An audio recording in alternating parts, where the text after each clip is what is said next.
Hello, welcome to my channel. I'm Shirley, and today I was going to talk about some of the little plants that I was given over Christmas, and they're babies. They're very sweet and they're very interesting. So I'm going to go through the ones that I've had and talk about how they're growing and how I'm going to look after them. There's the Monstera adansonii. There's the pink velvet. She's very small, but she's beautiful. I had a normal black velvet, and I've got some others in here. Remember, if you like the channel and you enjoy the video, please like and subscribe, and don't forget the bell. Thank you. Well, hello then, here we are. I've surrounded myself with a few of my favourite plants for today. Here's my little gorgeous, darling little dog who seems to want to get off my lap now. What's the matter with you all of a sudden? Are you getting hot? Mummy's got the fire on to keep warm. Okay. So I just had to let Lily out. She's getting a bit hot. I've got a fire down here because it's still quite cold in here. So, yes, I've got my beautiful Stromanthe. Here is my Ficus Belize or Ruby. I'm not exactly sure what she is. In fact, you know, I don't think they tell you. You know what they're like at these garden centres. They don't tell you a thing. No. So I'm going to have to learn how to tell the difference, because apparently there is a slight difference between the Belize and the Ruby. They're not the same plant. And here's my beautiful Warspecii. She's doing great. Paradise, fig at the back there. And this one is my Dracaena goldiana. And she is, according to the internet, the rarest plant in the world. I just don't see how that is, but you know, perhaps I've got to do some research. But she's rare and she's beautiful. Just look at those markings. Oh, she's so beautiful. I'm so happy about her. So one of these days I'll tell you in depth about her. I haven't had time to look her up. Just enjoying looking at her and having her around. The Monstera adansonii. She is in at the moment. I've repotted her in an aroid mix. Because that's the best thing to do. I haven't tried to stake her up, but I suppose I could. Couldn't I really? I could just give her a little stake, because I can see she's a little wobbly.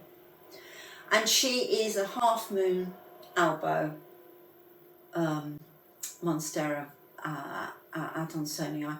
She's absolutely lovely. I'm so happy to have her. I've wanted to have one of these for ages. And I know that when they get big and bushy and fluffy, she's going to look really lovely with all those markings. So I think I'm just going to give her a drink at the moment. This is this is water, variegated water, because she should have been, I think, bottom watered, come to think of it. But anyway, I'll just give her that for now. I'll have a look at her later. So she's really lovely.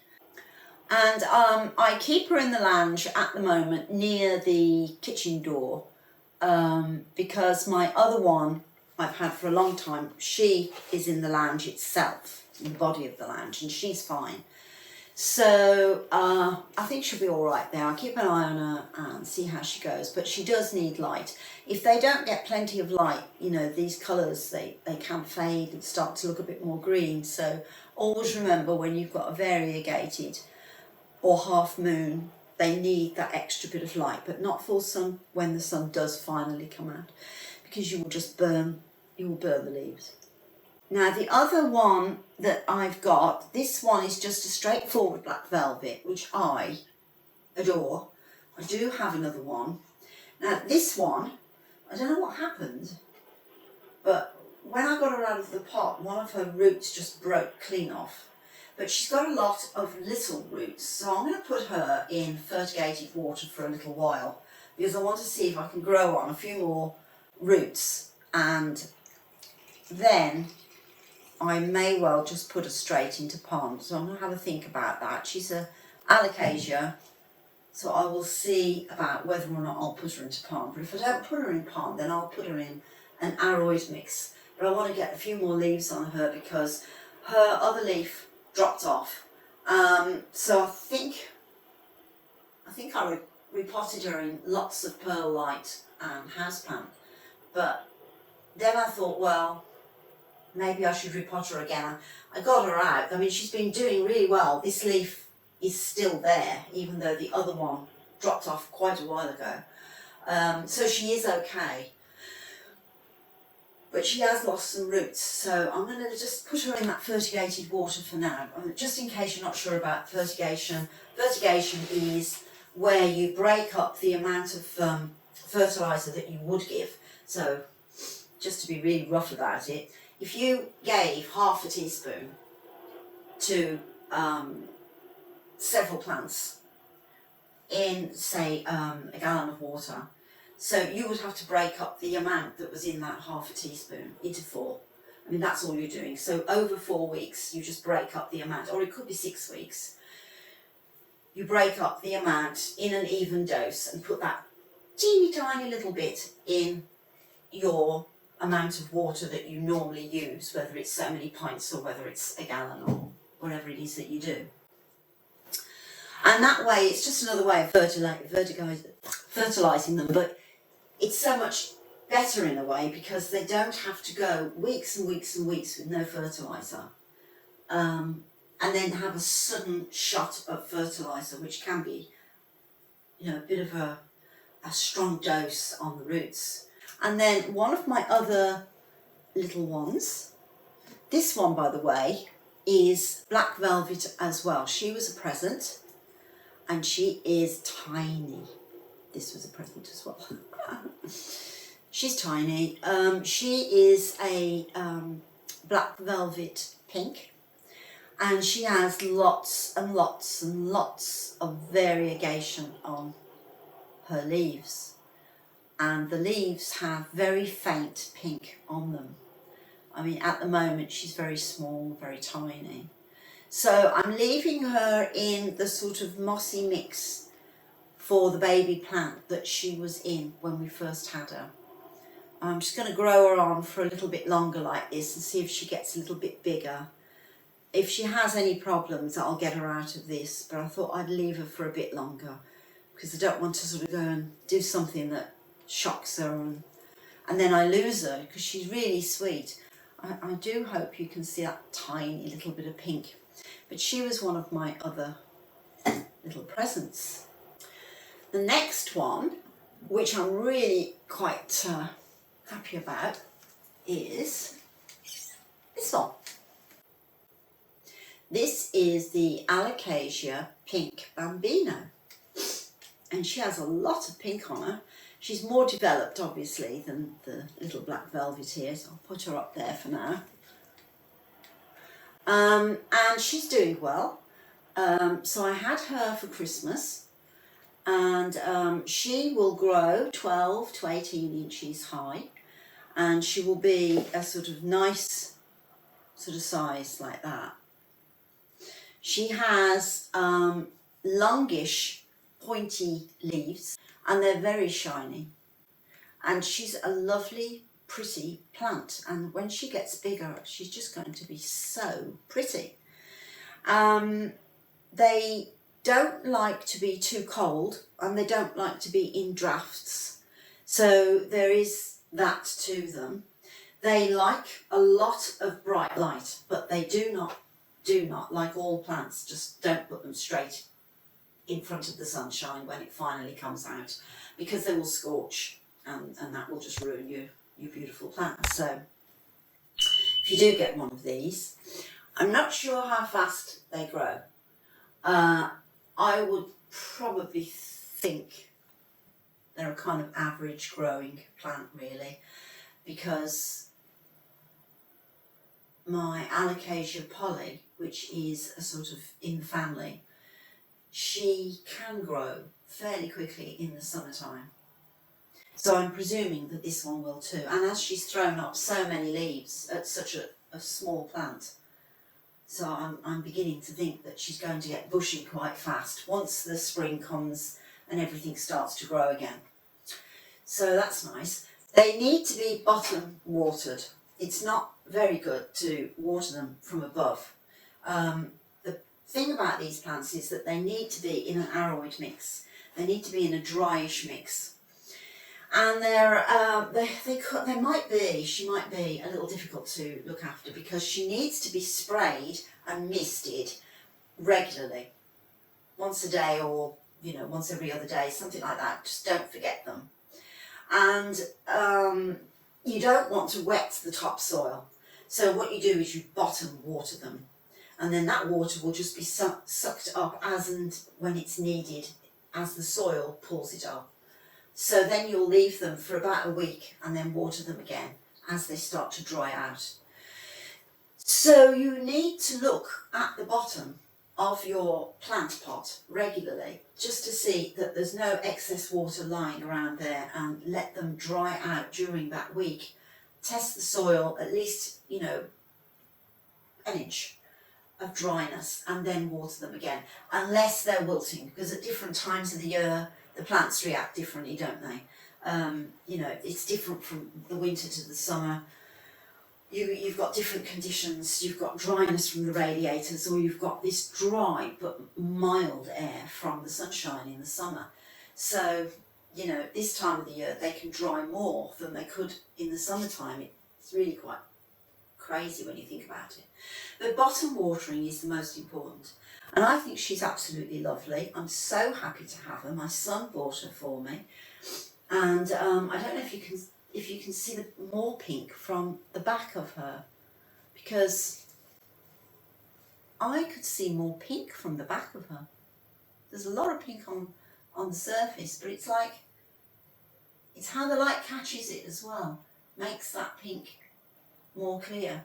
But she is lovely. She's very, very shiny, a beautiful plant. I'm so happy to have her. I've been putting her in my little nursery box here, thinking that maybe she might need that extra moisture, being a small baby plant, because you do have to do that, don't you, with the baby plants? Be a little bit more careful that they don't dry out too quickly, because they're in small containers as a rule. So I'll leave her in there for a little while. I've also got a cup of water in here to try and keep a little bit of humidity going inside my little greenhouse arrangement here, just so that there's that little extra humidity going on. And she's been all right so far, so I'm quite happy with that. The next one is another one I'm really happy about. She's just lovely. She's very small, but she's very lovely as well. And she's Philodendron Strawberry Shake Pink. And you can see the pink. She's got pink on the stems and pink on the leaves. She's just lovely. She is in some soil and lots of perlite, and it looks like they've got a bit of sort of stringy bark in there for a little bit of extra dryness. Now this plant is a rare plant as well, and I think that she can be fairly expensive. And she is really quite gorgeous to have. So she's doing well. I've had her now since Christmas, so that's about four weeks, and I haven't seen anything that I've got to be worried about. So I'm going to give her a little bit longer to grow, and I'm going to keep her in my little humidity chamber here. They need to be misted regularly. This is quite different from one of the others I was talking about a minute ago. I can't remember which one it was now. But anyway, this one definitely has to be misted regularly, and she has to be kept in fairly humid conditions. She has to be in fairly warm conditions, no lower than 13 degrees Celsius. So, I mean, they say 15 degrees to 26 degrees. And of course, as she grows and she gets stronger, then that will be the case. But right now, I think I just need to keep her warm in a bright light. Obviously, again, we don't want to be too close to the sun when the sun comes out. And in a little while, I'll plant her up a bit in a slightly bigger, upsized pot. and I'll try and put her in the arrowwood mix. So that's my other little pink one. So I've had a few pink ones, I've had 3 actually. The beautiful little black velvet here, I hope she does well, because when they're little I always worry that they're not going to, something's going to go wrong. I mustn't think that way, I must be positive. And she's pink, of course, she's totally beautiful. And then this one is pink again. So I'm having all pink ones this Christmas, isn't it lovely?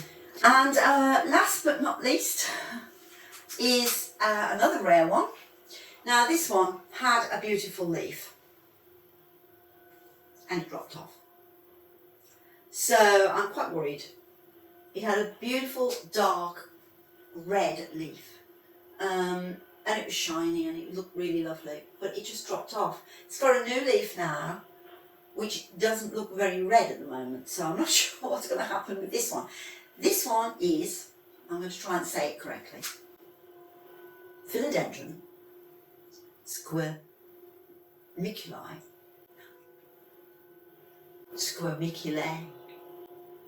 red.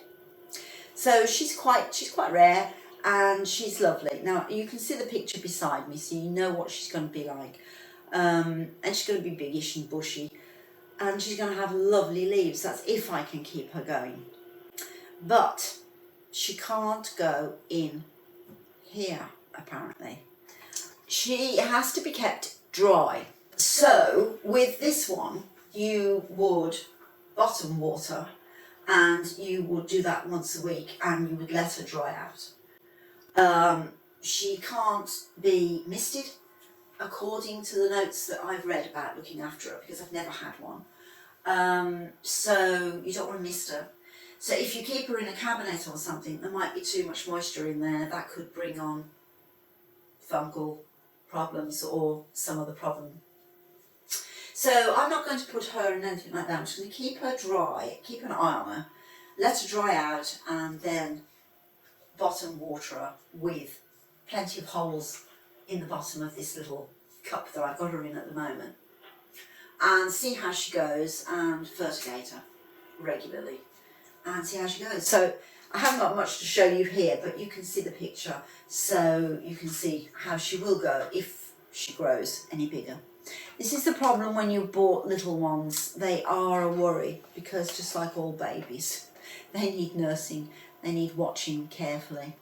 Still, I'm very pleased with Bambino, Strawberry Shake, my little gorgeous little pink black velvet, and this one, my Adansonii Albo. So I hope you've enjoyed listening to all this and listening to what they need and their requirements, as much as I can ascertain at the moment. I thought I'd just show you these. I have another video coming up.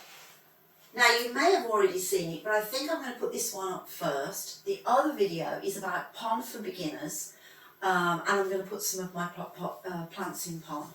So that one will be a repotting video. So that one's coming up very soon. And then I will be doing a shopping video, and I've got another video coming up where I did some shopping for myself online and I bought a few new plants. So I'll be putting those up very soon, along with some shorts, and I hope you enjoy everything. Please remember, if you enjoy the videos, please like and subscribe and use the bell so that you don't miss any of the new videos as they come along. And please check out my channel. I've got quite a lot of videos on there, lots of things, really enjoyable things for you to go and have a look at. So hopefully I'll see you again in the next one, and I hope you've enjoyed the video. Bye.